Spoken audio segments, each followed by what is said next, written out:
Prabowo Subianto yang memang mirip Batman. Nggak punya kekuatan super, satu-satunya keunggulan dia cuman tajir. Ya, ini memang sesuai dengan pernyataan dari Sekretaris Tim Kampanye Nasional Nusron Wahid yang mengatakan mengibaratkan Prabowo Subianto ini adalah seperti superhero Batman yang biasa dikeroyok oleh lawan-lawannya yang pada akhirnya nanti pasti akan menang.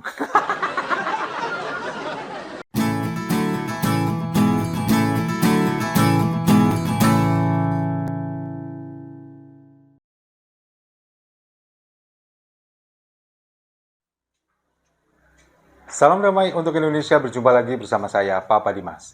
Info kali ini datangnya dari Prabowo Subianto yang memang mirip Batman. Nggak punya kekuatan super, satu-satunya keunggulan dia cuman tajir. Ya, ini memang sesuai dengan pernyataan dari Sekretaris Tim Kampanye Nasional Nusron Wahid yang mengatakan mengibaratkan Prabowo Subianto ini adalah seperti superhero Batman yang biasa dikeroyok oleh lawan-lawannya yang pada akhirnya nanti pasti akan menang. Padahal sebetulnya analogi Batman ini cukup menggelikan bagi saya. Tapi cocok memang dengan Prabowo Subianto. Nah, seperti apa cocoknya? Tapi kita lihat dulu nanti. Kita bahas, kita lihat dulu videonya berikut ini. Kan memang sudah biasa mas, yang namanya jagoan itu dan itu selalu dikeroyok. Ya kan, jadi tidak ada yang baru. Kalau kemudian persekongkolan 1 dan 3 mengkeroyok itu. Batman dari dulu juga dikeroyok terus menerus biasa itu. Kalau kita nonton film-film waktu kecil kan, yang namanya jagoan itu selalu dikeroyok dan endingnya selalu menang. Itu namanya jagoan. Nah, ini ibarat film gitu aja mas. Tidak mungkin Pak Prabowo itu tidak mungkin dikeroyok kalau tidak dianggap dan diyakini mereka menang dalam satu putaran. Jadi akhirnya mereka ingin mengkeroyok. Itu namanya biasa dalam pertempuran segitiga. Nah, jadi begini. Kenapa analogi Batman ini cocok sekali dengan Prabowo Subianto? Karena apa? Karena Batman ini adalah satu-satunya superhero yang nggak punya kekuatan super. Dia dalam setiap menghadapi lawan-lawannya mengandalkan gadget, mengandalkan peralatan-peralatan canggih. Karena Bruce Wayne yang menjadi Batman ini adalah seorang yang sangat kaya raya dan super tajir. Kalau misalkan nih Superman, dia bisa terbang. Lalu kemudian Spider-Man, dia bisa gelantungan kemana-mana, manjat tembok. Sementara The Flash, dia bisa lari sekencang-kencangnya. Nah, Batman dengan gadget yang dia punya, dia bisa melakukan itu semua. Dia terbang, kemudian dia menggunakan alat untuk terbang. Dia mau gelandotan seperti Spider-Man, dia gelandotan seperti Spider-Man dengan alat yang dia punya. Dia ingin lari kencang seperti The Flash, dia punya Batmobile, kendaraan yang bisa lari kencang. Ini sama seperti dengan Prabowo Subianto. Dia nggak punya kemampuan apa-apa. Rekam jejaknya pun buruk. Kemudian dia tidak punya kapasitas, tidak punya rekam jejak, tidak punya prestasi. Kemudian kalau kita melihat rekam jejaknya, beban masa lalunya juga parah, kelam. Tapi dia bisa maju menjadi seorang capres ini dengan kekuatan logistik yang luar biasa. Karena apa? Karena dia tajir.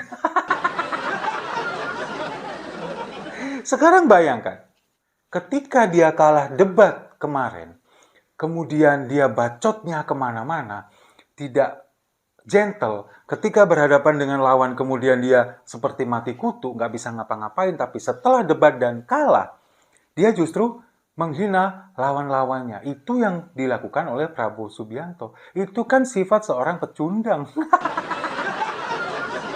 Nah, dengan banyaknya logistik, kemudian dengan tajirnya dia, sehingga dia membentuk dia seolah-olah menjadi seorang superhero yang punya kekuatan super. Sama seperti Batman.